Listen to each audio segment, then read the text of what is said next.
Buenos días, mi nombre es Natividad Calvente y soy la directora de Innovación, Formación y Relaciones Institucionales del Consejo General. Como ya sabéis, desde el pasado mes de marzo, desde este Consejo venimos impulsando una microformación sobre coronavirus.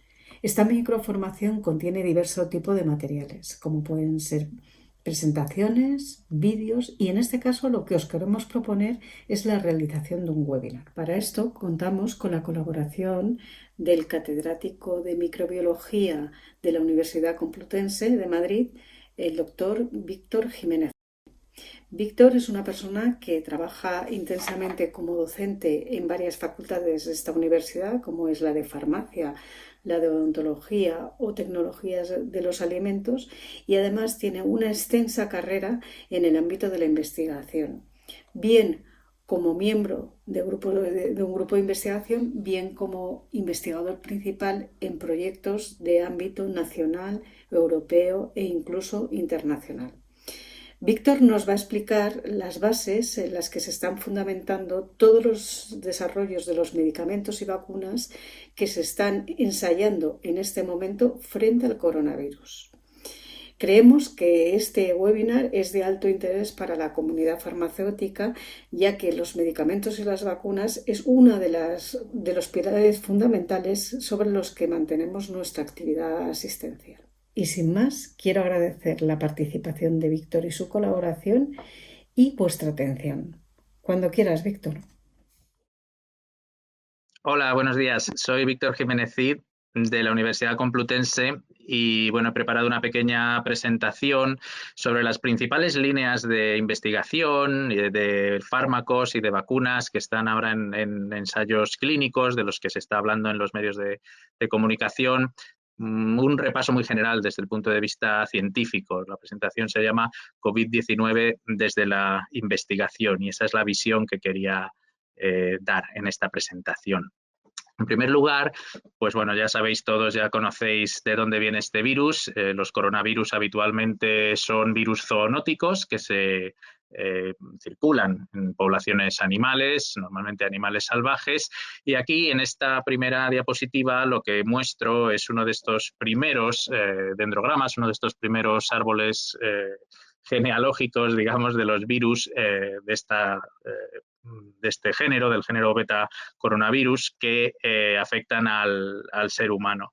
Y bueno, pues el que nos concierne está aquí, es el nuevo coronavirus del año 2019 y como veis tiene relación con virus de murciélagos, no porque sean sus parientes más cercanos, sino porque son los parientes más cercanos que conocemos. Lo que no sabemos es cuál es el hospedador intermedio que ha sido responsable de transmitir la infección o en el cual se han producido cambios, mutaciones en las espículas que han permitido el reconocimiento por parte de receptores humanos y la transmisibilidad de manera efectiva en el ser humano.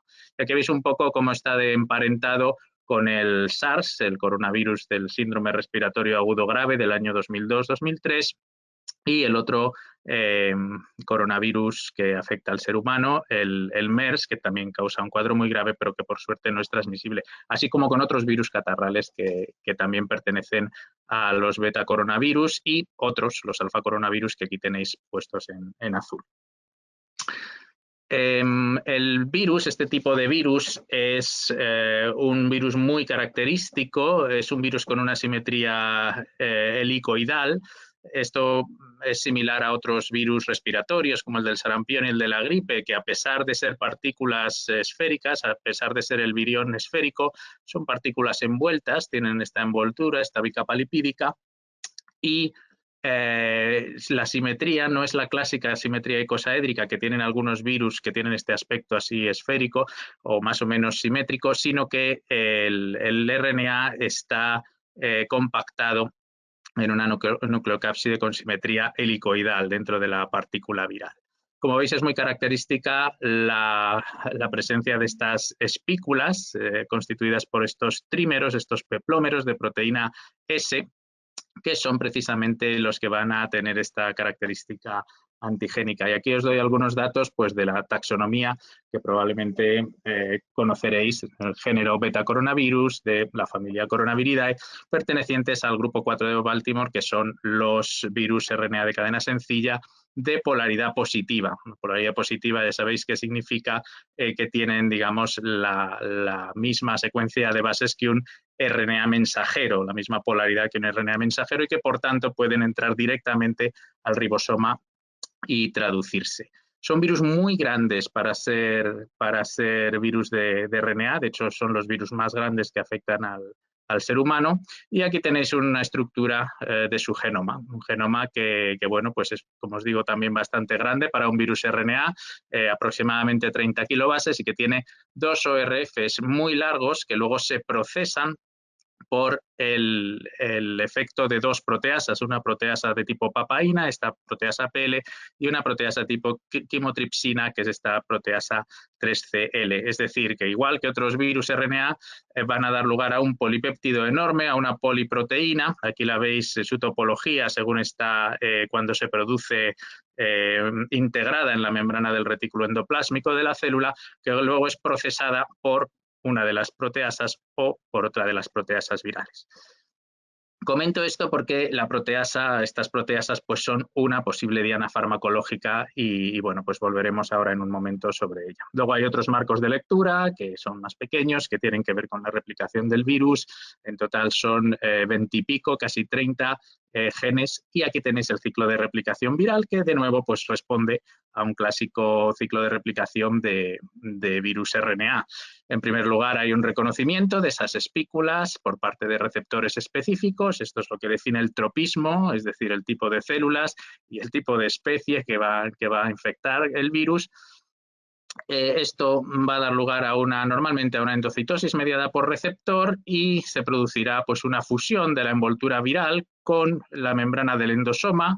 Más raramente puede ocurrir esta fusión a nivel de la membrana plasmática, y eventualmente la liberación del ácido nucleico viral, como en todos estos ciclos replicativos virales, pues va a dar lugar a la entrada de este genoma directamente en ribosomas para comenzar a producir estas poliproteínas que se procesarán y darán lugar a la replicación del genoma, este ciclo replicativo, que en el caso de los coronavirus da lugar a las factorías virales, al lugar donde se ensambla el virus, en un compartimento intermedio en la ruta secretora entre el retículo endoplásmico y el Golgi. Este ERGI, que es Endoplasmic Reticulum Golgi Intermediate Compartment, el compartimento intermedio entre el retículo y el Golgi, que parece ser que es importante, es el lugar donde se ensamblan estas partículas virales, que finalmente se liberarán de la célula infectada por procesos de exocitosis. Está hablando mucho de la gemación, pero más bien, en el caso de los coronavirus, es un proceso de exocitosis. Bien, todo esto es interesante porque aquí es donde están las dianas farmacológicas específicas del virus que a nivel molecular podemos considerar para el diseño de terapias. Y eso es lo que vamos a ver un poquito ahora, y luego vamos a relacionarlas con las estrategias que tenemos pues, o en ensayos clínicos o bueno, pues como prospectivas en investigación preclínica para intentar limitar o neutralizar la capacidad replicativa del virus en nuestras células con posibles compuestos. Esta, por ejemplo, es la estructura de la espícula. Una cosa alucinante es que en pocas semanas después de haber detectado por primera vez este virus, bueno, en días prácticamente, en una semana teníamos su genoma, por supuesto, pero en nada, aprovechando el conocimiento que teníamos de coronavirus anteriores, como el SARS, el MERS, etcétera, se ha conseguido elucidar la estructura de proteínas clave que pueden ser dianas para la intervención terapéutica. Y, por supuesto, una de ellas, que además tiene importancia como inmunógeno, como veréis, para el desarrollo de vacunas, es la espícula, la proteína S de Spike, que es la espícula del virus, y esta que es la protuberancia, ¿no? Si el virus se llama coronavirus es porque parece la partícula en microscopía electrónica una corona solar, ¿no? Bueno, pues estas espículas son proteínas, son trímeros, son 3 subunidades idénticas, están altamente glicosiladas, ahora lo veréis en otra diapositiva, pero esto azulito que veis aquí es la parte glucídica, los azúcares que están unidos covalentemente a la espícula. Y bueno, la espícula va a reconocer el receptor AC2, la enzima convertidora de angiotensina, que está expresada en varios tejidos celulares, especialmente en epitelios de la mucosa respiratoria, pero también en otros muchos tejidos. Y para que se reconozca por este receptor debe sufrir un procesamiento proteolítico por proteasas del hospedador, por proteasas nuestras de tipo furina. Y eso, bueno, pues digamos que abre la proteína en un sitio determinado que permite el reconocimiento por parte del receptor. Y además un segundo procesamiento proteolítico que lleva a cabo una serin proteasa de transmembrana, esta que tiene este nombre TMPRSS, es de serin proteasa de transmembrana, también del hospedador, es necesario para que se produzca ese cambio conformacional que va a forzar la unión de la envoltura del virus con las membranas celulares para desencapsidar, para echar fuera al citoplasma el material genético del virus. Luego la espícula tiene un papel de reconocimiento, pero luego también tiene un papel mecanístico en la expulsión del genoma viral para comenzar el ciclo replicativo, la entrada del genoma viral en la célula. Aquí tenéis la estructura de nuevo para que veáis todo esto que os he dicho de manera más gráfica. Esto está muy bonito, no sé si lo veis moverse. Lo que veis aquí en azul precisamente son las cadenas de glicosilación. La proteína, el trímero está en gris y así estaría anclado a la envoltura viral, a la envuelta del virus. Y aquí veis el procesamiento proteolítico, cómo da lugar a un cambio conformacional que abre el bolsillo que es esencial para el reconocimiento del receptor AC2. Todo esto son avances que se han hecho en estas últimas semanas. Realmente es alucinante cómo la ciencia se está volcando en estudiar desde el punto de vista estructural el virus. Por ejemplo, también ha surgido un trabajo en Science hace unas semanas que elucida la estructura tridimensional del propio dímero del receptor AC2, la enzima conversora de angiotensina, y eso permite estudiar las interacciones moleculares. Fijaos, esto sería la espícula del SARS-CoV-2, cómo interacciona esa interfaz, esas interacciones a nivel ya de residuo, de aminoácido, de cadenas laterales que están ocurriendo entre el receptor, que está aquí en azul, y la espícula, que estaría aquí en amarillo. Os pongo esto para que veáis que conocemos perfectamente estas superficies moleculares de contacto y esto es lo que nos puede permitir diseñar, simplemente por estrategias puramente informáticas, incluso utilizando redes de supercomputadores, estructuras que podrían encajar aquí, podrían estorbar en esta unión. En resumen, después de haber visto un poco el ciclo, vamos a ver dónde podemos interferir desde el punto de vista terapéutico y como veis ahí, bueno, esto ya es antiguo, más de 80 ensayos clínicos, probablemente ahora ya sean más de 100, esto ya es del 15 de febrero, imaginaos toda la inversión que se está poniendo encima de la mesa para desarrollar fármacos. Hay 3 puntos en los que hoy día parece que son las dianas más factibles. Una de ellas es, como decíamos, la espícula, el reconocimiento, la unión entre el receptor y la espícula. La otra posibilidad de interacción es, y esta es muy clásica, de hecho la mayoría de los antivirales tienen esta diana, la RNA polimerasa RNA dependiente, es decir, la replicasa, el complejo de replicación del virus. Pensar en los fármacos antirretrovirales, son análogos de nucleótidos o de nucleósidos en su mayoría que inhiben a la retrotranscriptasa, pues en este caso serían inhibidores de la RNA polimerasa RNA dependiente, que es la replicasa del virus. Y la tercera posibilidad de actividad, o sea, de la tercera diana obvia, son estas proteasas que procesan las proteínas. Bueno, realmente estarían aquí, serían previas a la replicación viral, pero serían esenciales para llevar a cabo el ciclo replicativo del virus. Por tanto, 3 niveles de actuación. El bloqueo de la espícula, inhibir la proteasa o inhibir la RNA polimerasa. Puede haber muchos más y cuando conozcamos a nivel molecular el virus, probablemente haya nuevas estrategias, pero estos son los más obvios basados en estrategias que hemos utilizado ya con otros virus. El primero de ellos, ¿cómo podemos inhibir o qué estrategias hay ahora mismo sobre la mesa para inhibir la interacción entre la espícula y el receptor, entre la proteína S, el trímero que hemos visto y el receptor AC2? Bueno, realmente no hay nada todavía más allá de ensayos preclínicos y probablemente en los próximos meses veamos avanzar algún ensayo clínico en este sentido.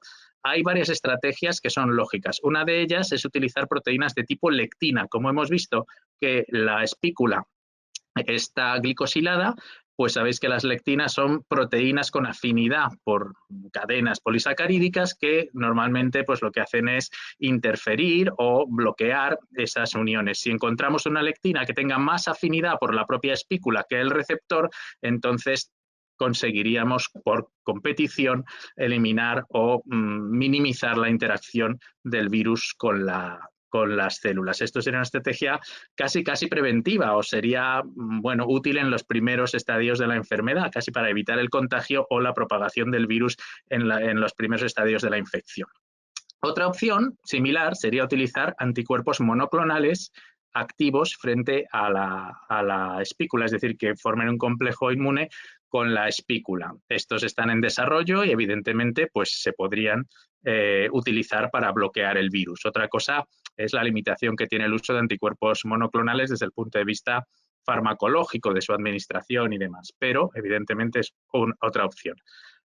Un grupo en Barcelona ha desarrollado esta estrategia, que es la producción, la utilización como fármaco del propio receptor recombinante, es decir, saturar al virus con receptor libre, no unido a las células, y por tanto hacer que este receptor recombinante, utilizado como fármaco, compita con las espículas y por tanto así impidamos que el virus reconozca al receptor real en sus células. Esto es una opción terapéutica también y bueno, pues también se puede investigar o probablemente se intente sacar adelante como estrategia terapéutica. Otra opción, como decía, sería inhibir a las proteasas, pero no a las proteasas del virus, sino a las proteasas del hospedador que son necesarias para ese procesamiento de la espícula que va a dar lugar a la desencapsidación o a la eliminación o a la liberación del genoma viral en la célula. En concreto, podría ser la furina o podría ser esta proteína que hace el priming, esta serin proteasa de transmembrana. Hay una molécula, el mesilato de camostat, que se ha propuesto como inhibidor específico, se sabe que es un inhibidor de esta proteasa y se ha propuesto también como una posible terapia, porque eso impediría la liberación del material genético del virus en la célula. Estos serían estrategias a nivel de los primeros pasos de reconocimiento del receptor y desencapsidación del virus. Y aquí la diana sería la espícula. La segunda diana que podemos considerar es la proteasa o las proteasas. Hay estrategias frente a una de ellas, no la papain proteasa, que es una proteína que es parte de una proteína multidominio muy grande, enorme, como de 200 kilodaltons, sino de una proteína, digamos, más fácil de manejar, al menos en el laboratorio a nivel de investigación, para poner a punto ensayos in vitro, que es la proteasa mayoritaria, por eso se llama M-Pro, la proteasa mayoritaria del virus, que es esta, que tiene una actividad, os decía, de tipo quimotripsina. Bueno, ya ha habido estrategias para desarrollar inhibidores desde el SARS, desde el SARS y el MERS, y ahora se están trasladando a este tipo, al nuevo virus, ¿no? Evidentemente. Lo que hace esta proteína es romper la poliproteína una vez que se produce el polipéptido y liberar pues, todas estas unidades proteicas que van a ser esenciales para la replicación del virus y para el ensamblaje de la cápsula. Hay 2 papers en Science y en Nature en los últimos 2 meses que han elucidado la estructura tridimensional de este dímero, de esta proteasa, la proteína M-Pro del virus del COVID-19, el virus nuevo.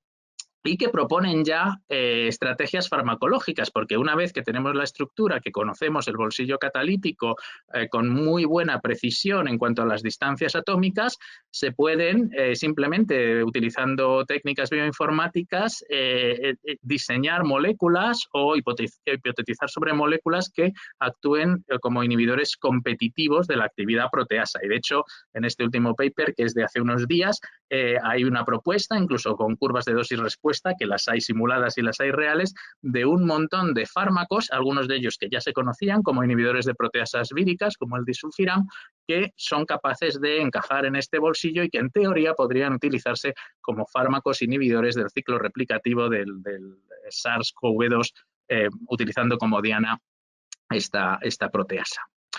De hecho, fármacos en reposicionamiento que se están utilizando en uso compasivo y que son parte del ensayo Solidarity, este que coordina la OMS en múltiples hospitales en Europa y en muchos sitios, son fármacos antirretrovirales como el lopinavir y el ritonavir, que se utilizan precisamente para inhibir la proteasa homóloga del HIV, la que hace este mismo trabajo en el ciclo replicativo del HIV.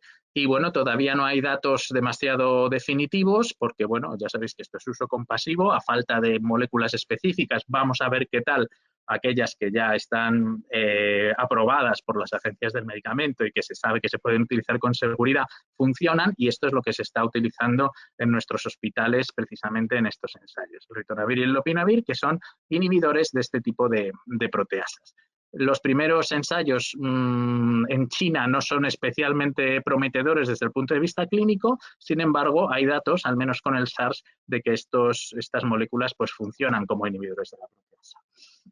Bien, la otra estrategia lógica y la que probablemente va a dar fruto más temprano son los inhibidores de la RNA polimerasa. La RNA polimerasa es el corazón de la maquinaria replicativa del virus, es la que copia su genoma, y si nos vamos de nuevo por analogía al desarrollo de antivirales frente al HIV, pues como sabéis, la mayoría de los fármacos que se utilizan en terapia antirretroviral son inhibidores de la polimerasa, en ese caso de la retrotranscriptasa, pero la idea es desarrollar fármacos que inhiban a la RNA polimerasa RNA dependiente de coronavirus.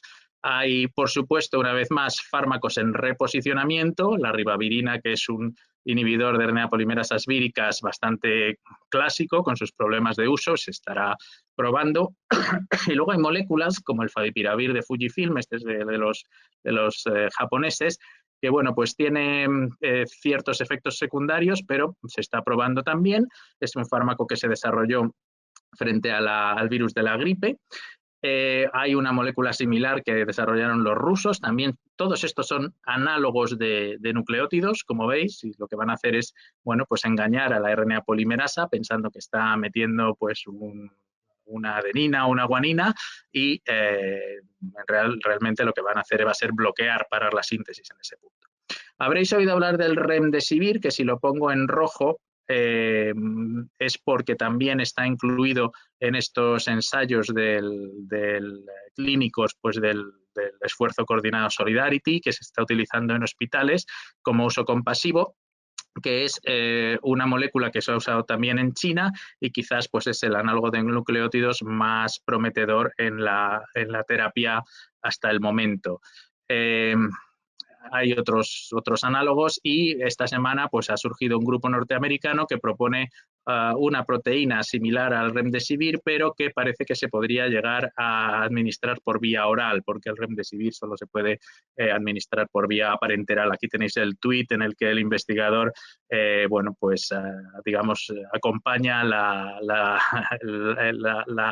como se dice, el envío de su manuscrito a una revista con estos resultados, ¿no?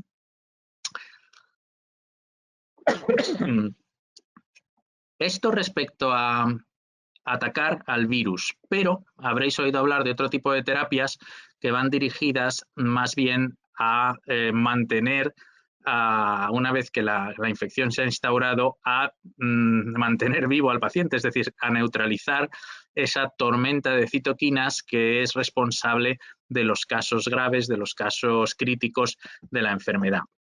Y esto es porque, por supuesto, el sistema inmunitario es esencial en resolver la infección, igual que todas las infecciones virales, y en principio la respuesta antiviral es muy característica, habrá una respuesta innata al principio, mediada por interferones, y luego una respuesta adaptativa en la que pues, juegan un papel importante, pues como siempre, la producción de anticuerpos y la generación de linfocitos T citotóxicos específicos frente al virus. Pero también hay un componente muy importante de activación de la respuesta inflamatoria, y eso puede dar lugar, mediante lo que se llama una tormenta de citoquinas, a un empeoramiento de los síntomas y, de hecho, a una patología que va a ser la responsable de los casos fatales.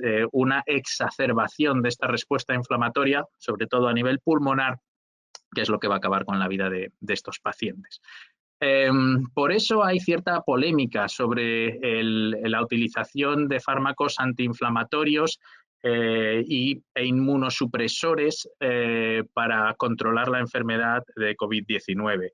Y esto es del último número de Nature, es de la versión online, y es un debate de expertos en este tipo de temas, o una reflexión sobre hasta qué punto se debe bloquear el sistema inmunitario, porque por un lado es necesario para la resolución de la infección viral, pero por otro lado es el responsable de los cuadros graves por esa exacerbación, por esa tormenta de citoquinas. Por tanto, se están utilizando antiinflamatorios, por ejemplo, en el Reino Unido se está dando dexametasona a bajas dosis para, bueno, no inhibir la función inmune como para comprometer la resolución de la infección viral por parte del paciente, pero sí limitarla para evitar que se produzca esa exacerbación y ese daño, que es básicamente una respuesta ya de una enfermedad casi autoinmune, digamos, ¿no? Derivada. Otras cosas para potenciar se están apareciendo en las redes sociales para potenciar la función del sistema inmunitario, de tipo vitaminas y demás. Bueno, lo que sí es cierto, y sí es una opción terapéutica real, como ha ocurrido en otras infecciones, estoy pensando en el caso del ébola, cuando hubo toda la alerta sanitaria en ese momento, es una estrategia clásica de sueroterapia, es decir, a partir del plasma de personas convalecientes o personas seropositivas que han superado la enfermedad y que por tanto tendrán inmunoglobulinas M, inmunoglobulinas G específicas frente al virus, utilizar los sueros de estos pacientes para neutralizar el virus circulante en pacientes que pueden estar sufriendo la infección en ese momento. Parece ser que esto es una opción que es viable y se está ensayando, especialmente en Estados Unidos. La cuestión es que dicen los expertos que tiene que llegar a tiempo, es decir, que tiene que suministrarse en una fase determinada de la enfermedad, porque si es demasiado tarde, pues no se sabe si puede ser peor el remedio, porque esa exacerbación de la respuesta inmunitaria podría potenciarse por los anticuerpos que se están suministrando a posteriori. Lo que sí es cierto es que hay maneras de neutralizar esa tormenta de citoquinas o de intentar minimizar esos efectos de la tormenta de citoquinas. Esto ya sería un tratamiento no dirigido a la etiología, no dirigido al virus, insisto, sería un tratamiento bueno, dirigido a esos síntomas de exacerbación de la respuesta inmunitaria. Y estos son los tipos de fármacos que veréis que están también ahora mismo utilizándose en clínica como uso compasivo o bien en ensayos clínicos incluso. Sobre todo son anticuerpos monoclonales que van a inhibir el receptor de la interleuquina 6. La interleuquina 6 es uno de esos mediadores de estos procesos inflamatorios, uno de los predominantes. Entonces, bloqueando su receptor con anticuerpos monoclonales, bloqueando el receptor de la interleuquina 6 en las células linfoides, pues de alguna manera vamos a mitigar esa tormenta de citoquinas. Por tanto, esos anticuerpos monoclonales, el tocilizumab, el sarilumab, que veréis mencionados, tienen este mecanismo de acción. Luego hay también fármacos como el baricitinib, que son inhibidores de la propia señalización dependiente de estos receptores. Este sería el mismo receptor, el receptor de la interleuquina 6. Como veis, al final, después de la activación de una serie de rutas de transducción de señales, lo que tenemos es producción de citoquinas para potenciar esa respuesta inflamatoria. Pues si inhibimos a nivel de las quinasas asociadas al receptor, estas quinasas JAK con inhibidores competitivos de la actividad quinasa, pues también podemos a lo mejor mediante estos fármacos mitigar esa respuesta inflamatoria. Hay otra estrategia que ha surgido estos días que, bueno, es un poco discutible y es el potenciar esto que se llama la inmunidad innata entrenada. Vamos a ver, hay epidemiólogos que han visto que la mortalidad por este coronavirus es menor en esos países en los que la BCG, la vacuna de la tuberculosis, que como sabéis no es muy eficaz, se utiliza de manera generalizada. Y hay más mortalidad en países como España, en los cuales la BCG desde hace generaciones no se utiliza en prevención de la tuberculosis. ¿Qué sentido tiene esto? ¿Qué base científica tiene que la vacuna de la tuberculosis proteja frente a otro tipo de infecciones?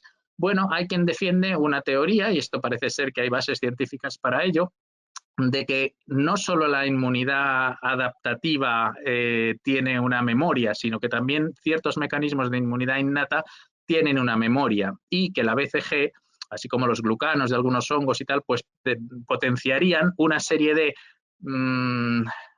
eventos epigenéticos, digamos, de tipo de metilación de DNA, modificación de histonas, RNAs de pequeño tamaño no codificantes, etcétera, que darían cierta memoria general frente a infecciones por patógenos intracelulares a partir de haber pasado una enfermedad de estas características en la infancia o haber estado vacunado frente a alguna de estas infecciones. Por eso veréis que hay también ahora mismo ensayos clínicos que están intentando ver si la vacuna de la tuberculosis podría utilizarse para prevenir estos, bueno, pues estos síntomas graves o este agravamiento o esta sintomatología característica de la infección. Pero realmente lo que necesitamos es una vacuna específica frente al coronavirus. Esto sería algo más indirecto. Por último, habréis oído hablar pues, de terapias con lactoferrina, con interferones y con una serie de moléculas cuya eficiencia pues, no está muy demostrada y, sin embargo, se están utilizando y se está realizando uso compasivo de manera bastante generalizada. Antes de ayer en el ABC hablaban de la lactoferrina. La lactoferrina, bueno, pues está en nuestras secreciones y es parte de nuestra inmunidad innata. Parece ser que en algunos virus interfiere con las glicoproteínas de las espículas y por tanto pues de alguna manera impediría el reconocimiento del receptor. No está muy claro si eso tendría un efecto suficientemente significativo para que fuera una opción terapéutica. Sabéis que se están dando interferones simplemente para potenciar su efecto antiviral, interferones como los que producimos de manera natural en la respuesta antiviral. Eso es también común en la práctica clínica. Y habréis oído hablar de la cloroquina hidroxicloroquina porque, bueno, pues parece ser que hay quien defiende que influiría, sabéis que es un antimalárico, pero bueno, parece ser que hay quien piensa que podría influir en la entrada del virus porque afecta al pH del endosoma que sería necesario para la liberación del genoma viral en la célula. Todo esto no está todavía muy demostrado, pero como la hidroxicloroquina es un fármaco que es barato y que está aprobado, pues se está utilizando como uso compasivo. Hay que tener cuidado porque a dosis altas pues puede tener efectos secundarios sobre, pues, en fin, arritmias cardíacas, etcétera, etcétera. Se está dando además con acitromicina, que como sabéis es un macrólido, es un antibiótico, que puede servir para prevenir infecciones secundarias y en eso pues puede tener un efecto beneficioso, pero que también pues tiene otras propiedades como antiinflamatorio, etcétera, etcétera. En fin, esto es una terapia que se está dando a muchos de los pacientes que se diagnostican con COVID positivo, pero todavía no sabemos cómo de eficaz va a ser. Igual ocurre con bueno, no ocurre porque esto nos está dando, la ivermectina es un antihelmíntico, hay un grupo australiano que ha demostrado que in vitro, pues es eficaz inhibiendo la replicación del virus, pero de ahí a que sea una opción terapéutica, pues de nuevo entrará en ensayos clínicos o preclínicos pronto y veremos qué es lo que pasa. Y otras moléculas como la nitazoxanida, etcétera. Aquí cuando veis que tengo una dosis efectiva es porque se han hecho ensayos in vitro en células Vero, que veáis que todo esto es preclínico. Todavía no hay datos de ninguno de estos ensayos clínicos, ni siquiera de los ensayos de uso compasivo, que nos permita concluir que tenemos un fármaco frente al COVID. Bueno, para terminar, quería hablar de la posibilidad de desarrollar vacunas y daros una idea de cuáles son las líneas en desarrollo para el desarrollo de vacunas frente a la enfermedad, al síndrome COVID-19. En primer lugar, tengo esta diapositiva, que es de una revisión reciente, en la que hacen, digamos, un listado de las plataformas, de estrategias para desarrollo de vacunas que se habían desarrollado frente al SARS y el MERS. Ninguna de ellas llegó al mercado, pero algunas de ellas estaban ya en fase 1 y 2 de ensayos clínicos.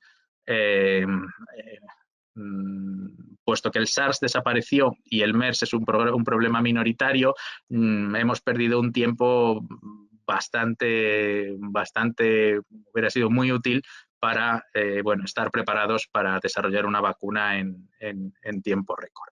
Vamos a ver estas estrategias. Aquí tenéis un esquema que me gusta mucho porque las reúne de manera gráfica. El antígeno, desde luego, más eficaz, más dominante, pensamos que va a ser la espícula, es lo que está expuesto y es lo que va a estimular la respuesta inmunitaria y la memoria inmunitaria. Y bueno, pues hay muchas estrategias porque probablemente con una solo no nos va a valer. Vamos a ver cuál es la más rápida y si la más rápida es la más eficaz y, sobre todo, si somos capaces de producir suficientes dosis de vacuna para atajar a nivel global el desarrollo de la infección. Aquí en esta diapositiva es donde os he recopilado todas las estrategias que hay en marcha. Las que están aquí en rojo, las empresas que están llevándolo a cabo, son las que están ya en ensayos clínicos en fase 1, ¿de acuerdo? Tendremos vacunas inactivadas, es decir, virus cultivado y muerto. Tendremos vacunas vivas atenuadas. Aquí es donde, por ejemplo, sabéis que estas vacunas son las más eficaces porque pueden generar inmunidad en mucosas, porque son lo más parecido a pasar la infección sin pasarla. Pensar en la vacuna del sarampión, de la varicela, de la rubéola, son vacunas muy eficaces frente a los virus, pero son las menos seguras por los problemas de reversión.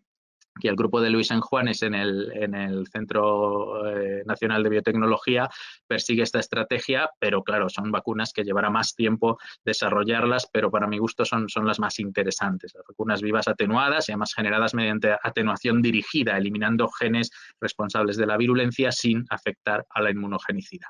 Y por supuesto, pues las vacunas de subunidades, es decir, purificar la proteína S, ensamblar in vitro este trímero en partículas pseudovirales o virus-like particles, estas VLPs, o con diversas estrategias como una tecnología CLAMP que han desarrollado en Australia o vehiculizadas en nanopartículas. Hay muchísimas estrategias para intentar presentar este antígeno purificado, generado por tecnología recombinante, como sea, en una formulación vacunal y con unos adyuvantes adecuados. Estas vacunas probablemente tienen bastante futuro, aunque todavía prácticamente no hay ninguna, yo creo que no hay todavía ninguna en ensayos clínicos en fase 1, pero probablemente muy pronto haya ya alguna. En cuanto a las vacunas vivas recombinantes, esto, como sabéis, son vectores virales, es decir, virus modificados genéticamente, otros tipos de virus en los cuales modifico su genoma para expresar la espícula del coronavirus y, por tanto, conseguir una inmunización frente al coronavirus. Los más populares son los adenovirus, tanto humanos como de chimpancé. Esta empresa, CanSino se llama, es un nombre divertido, CanSino de Pekín, ya está en ensayos clínicos con un vector adenoviral. Esta es la estrategia que llegó más lejos para desarrollar una vacuna frente al SIDA y fracasó, pero en este caso a lo mejor tiene más visos. Y también podemos utilizar vectores de tipo poxvirus, de tipo virus vaccinia, que se utilizó para erradicar la viruela, que sería un buen vector. Y en esta línea van algunas empresas y también es la línea que lleva el grupo de Mariano Esteban en el Centro Nacional de Biotecnología. Muy interesante.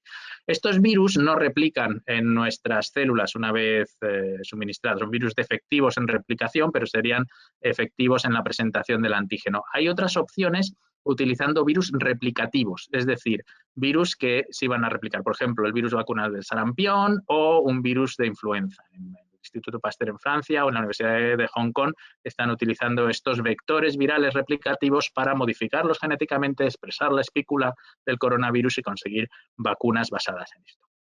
Y luego hay dos estrategias de vacuna, las vacunas de DNA y las vacunas de RNA mensajero, que ya están en ensayos clínicos, y la razón es que son muy fáciles de producir en masa, si consiguiéramos hacerlo, pero todavía no existe en el mercado ninguna vacuna basada en este tipo de estrategia. Vacunas en las que lo que suministramos al paciente es el plásmido que codifica el gen de la espícula o el mensajero directamente que codifica el gen de la espícula.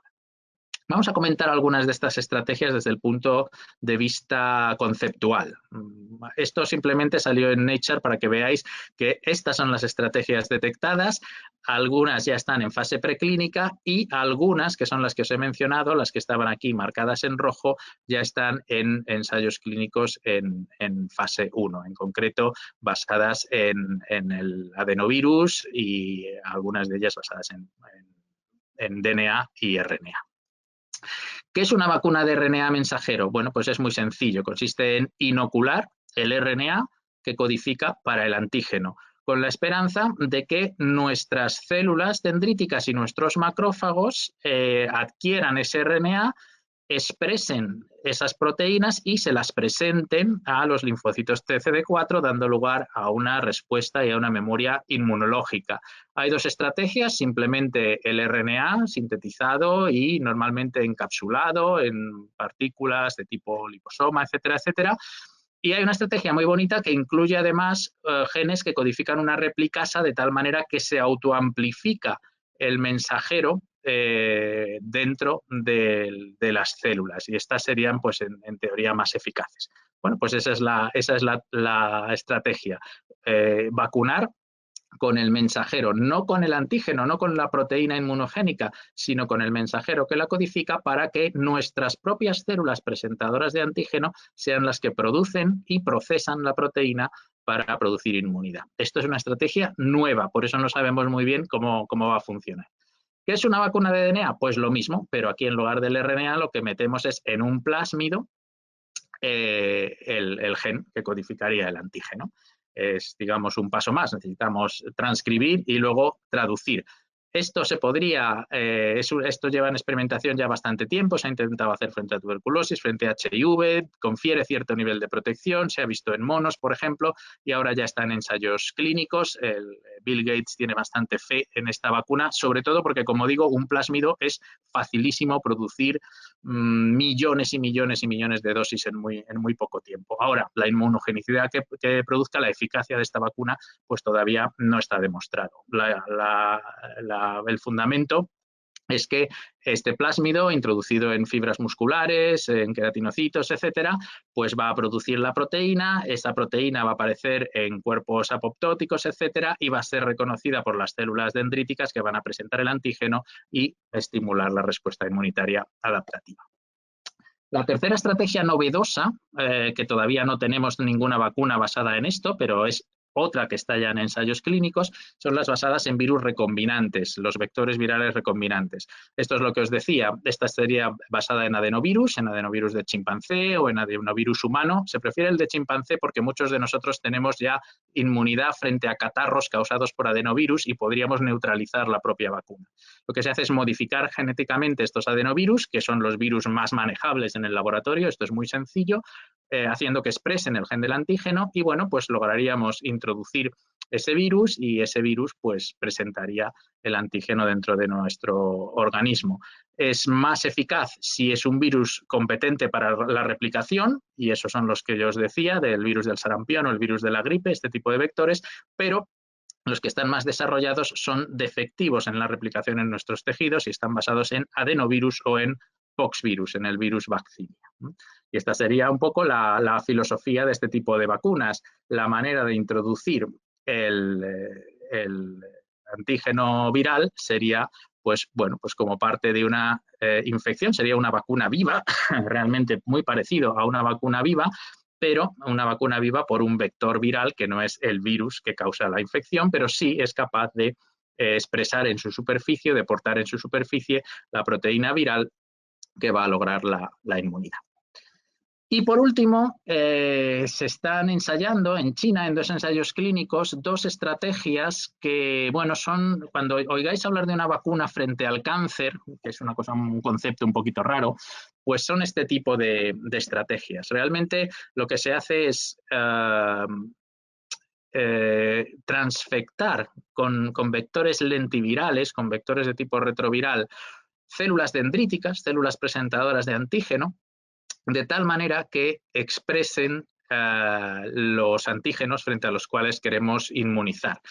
Claro, el problema es que estas células dendríticas habitualmente hay que extraérselas al propio paciente y luego modificarlas y luego reinsertárselas, digamos, ¿no? Y esto, desde luego, para una vacunación masiva, pues no tiene mucho sentido. Entonces, lo que se ha propuesto es utilizar lo que se llama células presentadoras de antígeno artificiales, que vienen a ser nanopartículas de distinta naturaleza que están recubiertas de proteínas de superficie, que son las que exhiben las células presentadoras de antígeno, y también del antígeno cargadas del antígeno correspondiente, de tal manera que estas células presentadoras de antígeno artificiales, que realmente son nanopartículas, podrían estimular a los linfocitos T y lograr una memoria frente al antígeno que se les está presentando. Bueno, pues estas estrategias también están en ensayos clínicos. Con esto, pues espero haberos dado una visión muy general, a lo mejor demasiado extensa, de todas las líneas que ahora mismo están en investigación para desarrollar tanto tratamientos como vacunas frente al nuevo coronavirus. Y esto es lo que os quería contar. Muchas gracias, Víctor. Ha sido muy interesante. Bueno, soy Buensu Fernández del Pozo, soy responsable del área de formación en el Consejo. Me gustaría trasladarte algunas preguntas que nos han llegado para ver si tú nos puedes orientar un poco sobre las mismas. La primera pregunta que nos llega es si hay alguna característica de este microorganismo que resulte problemática de cara al desarrollo de la vacuna. Nos has dado diferentes estrategias, pero pues después con el HIV que no acaba de llegar, ¿tendremos realmente una vacuna frente al coronavirus? Yo espero que sí, la verdad es que no hay razón para pensar que no, porque es un virus que tiene unas características antigénicas, pues bueno, muy parecidas a otros virus respiratorios, estoy pensando en el virus de la gripe, pero no tiene la misma capacidad que tiene el virus de la gripe para mutar de manera muy deprisa, de tal manera que esa variabilidad antigénica que se va generando permita que la vacuna sea duradera. En el caso del HIV es un problema un poquito especial, porque como sabéis el tropismo del HIV es por los linfocitos TCD4, que son el corazón de la respuesta inmunitaria. Entonces, es muy difícil estimular la respuesta inmunitaria frente a un virus que bueno, ataca precisamente al sistema inmunitario. En este caso no, en este caso es previsible que surjan vacunas, buenas vacunas, no sabemos qué problemas se van a encontrar durante el desarrollo, sobre todo en cuanto a la eficacia y la producción de una memoria duradera, pero el principal problema, que sería la mutación de las espículas para burlar, digamos, esa memoria generada en el organismo por parte del virus, no esperamos que sea un problema, porque dentro de los virus RNA los coronavirus son de los que mutan más lentamente. Es más, si somos optimistas y pensamos que en algo más de un año podríamos tener las primeras estrategias vacunales funcionando, los virólogos dudan de que este virus tardase menos de un año en variar sus antígenos de manera significativa. Se ha hablado también ya inicialmente en China de varias cepas del SARS-CoV-2. ¿Se trata de mutaciones? ¿Tiene realmente que ver estas variantes con la gravedad del COVID-19? Sí, bueno, hubo un estudio, de los primeros estudios que se han hecho de genómica comparativa, que es muy interesante y es algo que probablemente en los próximos meses vamos a ver de manera masiva, incluso aquí en España y en Europa, por supuesto, los aislamientos del virus que se van guardando pues se acabarán secuenciando y se harán estudios ya epidemiológicos, pero ya basados en la propia evolución del virus, ¿no? Lo que vieron en China, y esto es un artículo que analizó genomas de virus aislados en China, sobre todo durante el mes de enero, o sea que todavía es una información muy, digamos, al principio de la pandemia, ¿no? Entonces vieron que efectivamente el virus muta con una tasa de mutación que es habitual en este tipo de virus durante la epidemia, y eso hace que vaya acumulando una serie de mutaciones. Y entonces describieron una serie de mutaciones que van ligadas y que por tanto pues te dan una idea de cómo va evolucionando el virus, y vieron que algunas de ellas pues eran características y habían ocurrido muy al principio, porque había una rama, dijeron un clon, digamos, un tipo de este virus que no tenía esa mutación y otro tipo de virus que sí tenía esa mutación. Entonces deducen que esa segunda mutación procede de la primera, es decir, que el virus, digamos, con la versión, una de las versiones es más primitivo y el virus evolucionado es el más abundante. Entonces, de ahí deducen que esa mutación le da más transmisibilidad en el ser humano, porque estadísticamente el 70% de sus aislamientos correspondían a la forma nueva, a la forma mutada, y eso pues pone de manifiesto que el virus va evolucionando. Lo que cabe esperar es que estas mutaciones lo hagan más compatible con la especie humana como hospedador, y probablemente hayan contribuido a su mayor transmisibilidad y sigan contribuyendo, pero también cabe esperar que se adapte a una versión más atenuada, menos virulenta, porque pensar que a los virus no les interesa demasiado matar al hospedador, porque eso también pone limitaciones a su capacidad de transmisión. Se ha debatido mucho sobre si mejoraría la situación epidémica con el calor, y ahora que parece que se va a levantar en parte el confinamiento, se está debatiendo cómo tendremos que actuar una vez suspendido este estado de alarma. ¿Podremos llevar una vida normal? ¿Cabe esperar que mejore la situación epidemiológica y cómo vamos a poder comportarnos nosotros? Bueno, esta es la pregunta del millón, y la que nos hace en verdad la comunidad científica, todos los medios de comunicación, porque es lo que más desasosiega a la población. ¿Vamos a salir de esto? ¿Cuándo vamos a salir de esto? Desde el punto de vista científico, yo creo que tenemos que asumir que el virus ha venido para quedarse. Entonces, una vez que conocemos cuáles son las barreras epidemiológicas que tenemos que poner a nivel social y a nivel individual, tendremos que seguir ejerciéndolas durante un tiempo. Se habla, por un lado, de la estacionalidad, por analogía a lo que ocurre con otros virus respiratorios, como es el virus de la gripe, que sabemos que en condiciones de alta temperatura ambiental o de alta humedad relativa del ambiente se transmiten peor. Es probable que se transmita peor y que disminuya el potencial de transmisión durante los meses estivales, pero no que desaparezca, francamente, sería una buenísima noticia. Lo único que podría hacer desaparecer al virus es una inmunidad de grupo en la población considerable, es decir, que la mayoría de nosotros estemos ya protegidos. Durante el confinamiento, lo que hemos conseguido precisamente es evitar que el número de contagios sea masivo. Con eso hemos salvado miles de vidas, pero también el precio que pagamos es que la mayoría de nosotros seguiremos siendo susceptibles, seguiremos sin estar inmunizados, y especialmente las personas mayores, que son las que pueden sufrir una enfermedad más grave. Cabe esperar que durante este desescalado que llaman, bueno, pues haya que mantener las medidas preventivas para evitar nuevos focos puntuales y, sobre todo, para proteger a las personas seronegativas, es decir, que no hayan pasado la enfermedad y que sean personas de riesgo, o, bueno, simplemente cualquier persona susceptible que puede suponer un nuevo foco de contagio. Así que tenemos vigilancia epidemiológica para rato, hasta que consigamos una vacuna, que es lo que nos permitiría tener esa inmunidad de grupo para evitar ya que la enfermedad se siga transmitiendo. Y, Víctor, ¿tenemos ya algún dato sobre la persistencia de la inmunidad que confiere la infección, o aún no sabemos nada? Bueno, cabe esperar que sí, o sea, los resultados son muy preliminares, pero son esperanzadores. Desde luego, frente al SARS, con el que ya se lleva trabajando pues más de 15 años, y el MERS, pues sí que se ha visto que existe una respuesta protectora, una memoria inmunológica que dura, bueno, pues en el peor de los casos, años.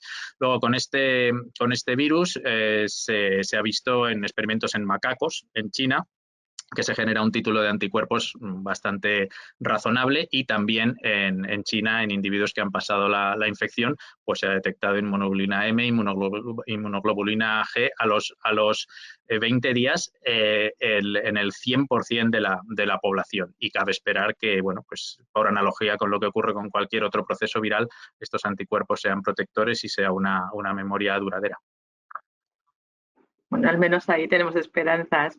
Y respecto a los mayores, una persona mayor que nos da negativo, ¿deberíamos mantenerla, teniendo en cuenta lo que comentabas antes, deberíamos mantenerla aún aislada? Desde luego, si queremos protegerla, sí. Otra cosa es que la transmisión del virus en la sociedad tenga ya unos niveles tan bajos que la probabilidad de que esa persona llegue a estar en una situación de riesgo sea muy baja. Entonces, bueno, pues ya asumiría el riesgo de ir en sociedad. Yo, desde luego, si fuera algo más mayor de lo que soy, evitaría los lugares, digamos, pues con aglomeraciones, o bien, pues simplemente tendría la precaución de pues usar mascarilla, etcétera, si me voy a exponer a sitios pues masificados o con una aglomeración importante. Y desde luego todos estos comportamientos de, bueno, mantener las distancias, del lavado de manos, etcétera, pues va a ser algo que al menos entre las personas que, una vez que se hagan test generalizados a toda la población, sepan que son seronegativos y son susceptibles, tendrán que seguir manteniendo. Yo creo que sí. Y una cuestión que también ha sorprendido mucho en esta infección es el caso de los transmisores asintomáticos. ¿Cuánto tiempo puede una persona transmitir la enfermedad? ¿Hay transmisores que son siempre asintomáticos? Hay muchas cosas que no sabemos de este virus, y uno de los grandes misterios es por qué a unas personas les causa una enfermedad muy grave, y esas personas pues tienen, digamos, desprenden una carga viral mayor y por tanto son focos de contagio mayores, y a otras menos. ¿Y en qué medida las personas asintomáticas son un foco de contagio importante? Esto, como vamos, es notorio, depende mucho de la edad. Aparte de alguna condición genética o de predisposición a algún otro tipo de infección que no sabemos, que hace que algunas personas jóvenes puedan desarrollar también cuadros relativamente graves, incluso fatales. Jóvenes o de una edad mediana, 40, 30, 40, 50 años excepcionalmente. Algo tienen que tener desde el punto de vista del entrenamiento de su sistema inmunitario o de su genética, que les hagan más susceptibles que el ciudadano medio. Y es algo que precisamente con la edad se adquiere, esa falta de protección respecto a los virus. Por suerte, los niños están bastante exentos. Entonces, claro, con esa duda sobre la mesa, lo de los portadores asintomáticos es un misterio, porque, bueno, pues habrá gente que no desarrolle síntomas, especialmente niños, adolescentes y adultos jóvenes, que hayan estado contagiando el virus en la sociedad durante un tiempo indeterminado y de manera totalmente involuntaria, y eso nunca lo sabremos. Y luego, pues hay personas que lo que sí sabemos es que el máximo de contagio está como al quinto o sexto día después de iniciar los síntomas, pero durante todo el periodo sintomático, evidentemente, se está liberando virus. Y antes del periodo sintomático, al menos 2 días antes del periodo sintomático, también. Y esos son personas que aún están sanas, están en el periodo de incubación y están ya eliminando virus.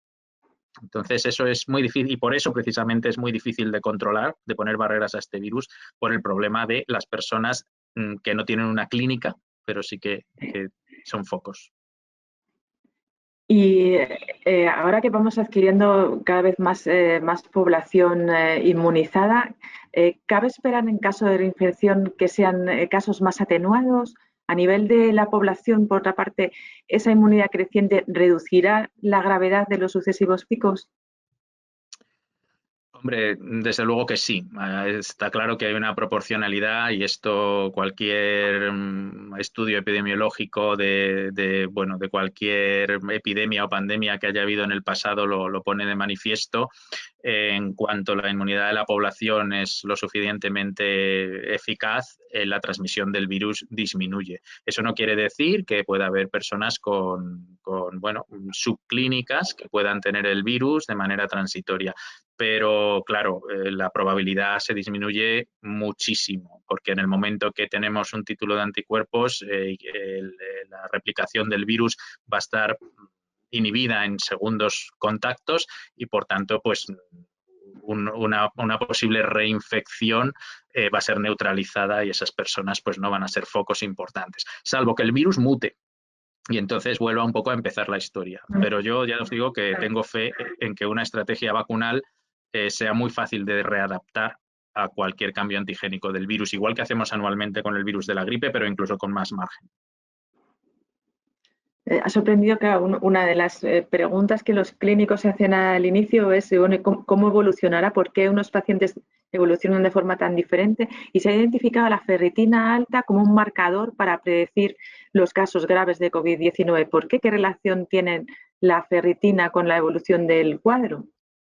Bueno, la ferritina alta en sangre, yo no sé mucho de hematología, pero la ferritina alta en sangre es un marcador de procesos inflamatorios, de procesos infecciosos. Entonces, muchas veces en un análisis de sangre, cuando ves la ferritina alta, entonces dices, pues vamos a ver otros síntomas, a ver si esto es compatible con una infección que no habíamos diagnosticado porque no había signos suficientes para diagnosticarla, ¿no? Entonces, bueno, está claro que una ferritina alta va a ser un concomitante a un agravamiento de este cuadro inflamatorio que en el peor de los casos sabemos que da lugar a una tormenta de citoquinas. Parece que hay un punto determinante como la semana o así de aparecer los síntomas entre los 6 y los 10 días en los que bien tu sistema inmunitario puede con la infección, se aclara la infección viral y remite el síndrome, o bien se desencadena precisamente esa exacerbación, esa tormenta de citoquinas,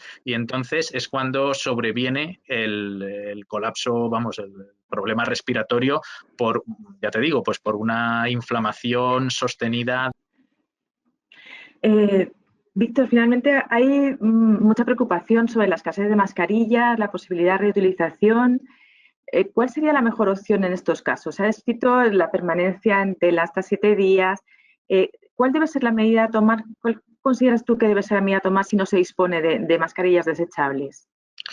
Bueno, vamos a ver, la situación óptima es efectivamente disponer de mascarillas desechables, que yo creo que llegará un momento en que tengamos un abastecimiento y un mercado y una logística de distribución suficiente, espero. Si son desechables, son desechables. Es porque el fabricante no nos asegura que eso se pueda reutilizar y funcione como barrera al 100%. Hay protocolos por ahí, por las redes, de bueno, pues lo puedo desinfectar con alcohol, con lejía, con el secador y tal. Bueno, nada de esto es aconsejable, pueden ser soluciones de emergencia. Las únicas mascarillas reutilizables son las mascarillas de tela, de algodón, que mucha gente se está incluso confeccionando ellos mismos. Eso lo puedes meter en la lavadora y volver a utilizar. Pero claro, no son las barreras ideales, no están diseñadas para como barreras de contención igual que las mascarillas profesionales. Luego, no hay una fórmula específica. Nos han pasado a la Sociedad Española de Microbiología un protocolo de desinfección con alcohol al 70% y luego un proceso de secado y tal, que en principio las mascarillas estas reglamentarias pues no sufrirían los materiales como para no poder ser reutilizable, pero desde luego nosotros no estamos aconsejando el hacer este tipo de cosas. Pues terminamos, estamos agotando el tiempo que teníamos previsto.